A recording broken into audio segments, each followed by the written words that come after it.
Hey there, and welcome. Have you ever stood in your own home and thought, you know what? I could turn this into something special for travelers. Well, today we're going to take that dream and turn it into a solid plan. This is your practical guide, your roadmap to launching your very own guest house business right here in Mzansi. So, grab a seat. Let's dive right in. Just listen to that for a second. That's the feeling, isn't it? That's the whole point.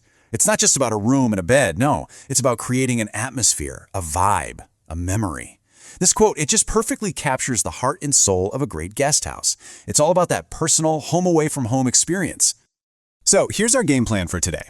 We're going to start with the dream itself. Then we'll build a blueprint for your success. We'll get into making it official, the legal stuff. Then the fun part, creating your haven. After that, we'll talk about how to start welcoming your guests, and we'll wrap it all up with that special something, the spirit of Ubuntu. Okay, first things first. Before you even think about buying new linen or picking out coffee mugs, you've got to get clear on what you're actually building. It all starts with your vision. So what really makes a guest house different from a big hotel? Well, the main thing is character. It's right there on the screen. It's smaller, way more intimate. A guest house isn't some cookie-cutter chain. It thrives on its own unique personality, that warm service, and showing off the local charm that makes your little piece of South Africa so special. And you might be asking, why do it? Well, the reasons are pretty compelling. First up, flexibility. You're the boss. You call the shots. You design your life. You also get to be a true ambassador for your local community, sharing all its hidden gems. And let's be honest, in a country as beautiful as ours with so many tourist hotspots, the potential to make a really good profit is huge. Okay, so the dream is crystal clear. Love it. Now, it's time to get practical. You wouldn't build a house without a blueprint, right? Well, your guest house is no different. This planning phase is absolutely crucial. I cannot stress this enough. Before you do anything else, you have to do your homework. Research is your compass here. Who are you trying to attract? Are they young backpackers, families on holiday? Who's your competition down the road, and what are they doing right or wrong? And so important, what are the local rules and regulations? Answering these questions now will save you a world of headaches later.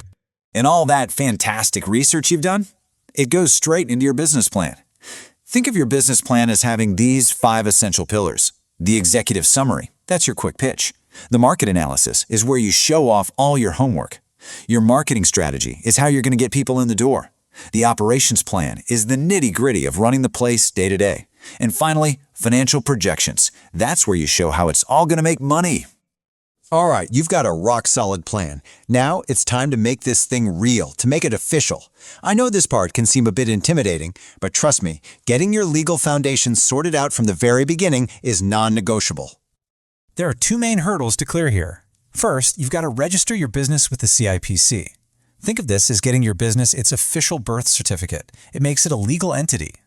Then you need to get licensed. This is all about proving you meet the standards for things like safety and hygiene, so you can operate legally and, most importantly, keep your guests safe.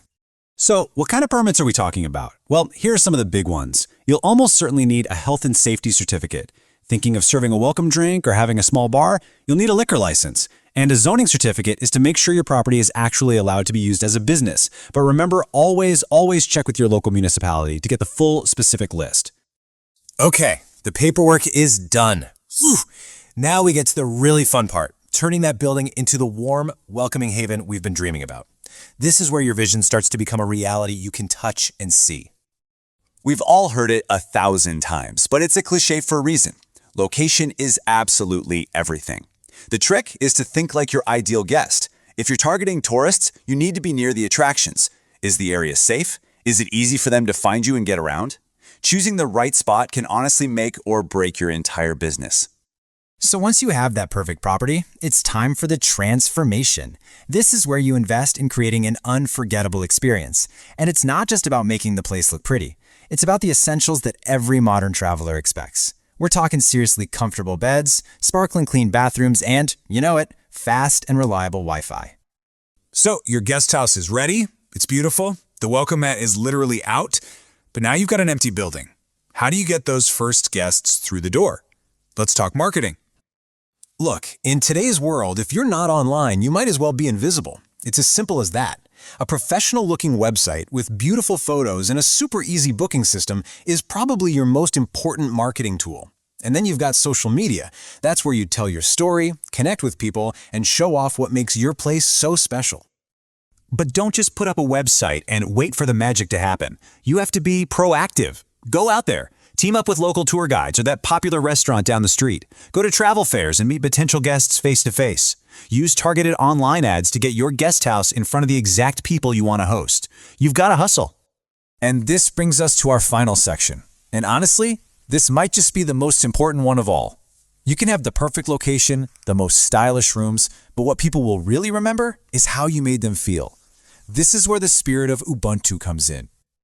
Crafting that incredible stay really comes down to two things. First, just excellent customer service. A genuine, warm smile, being helpful, remembering someone's name. These small things are huge. But then, you take it a step further. You create truly memorable experiences. Maybe you arrange a local cooking class, or you give them a map to your favorite hidden beach. Give your guests a real, authentic taste of Mzansi hospitality. Man, this quote just says it all, doesn't it? When you take your passion for hosting people and you mix it with that uniquely South African spirit of Ubuntu, that idea of I am because we are, you're not just building a business, you are creating a community, a place people feel connected to, a place they'll come back to again and again. So there you have it. We've walked through the entire blueprint, from a simple dream to a thriving reality.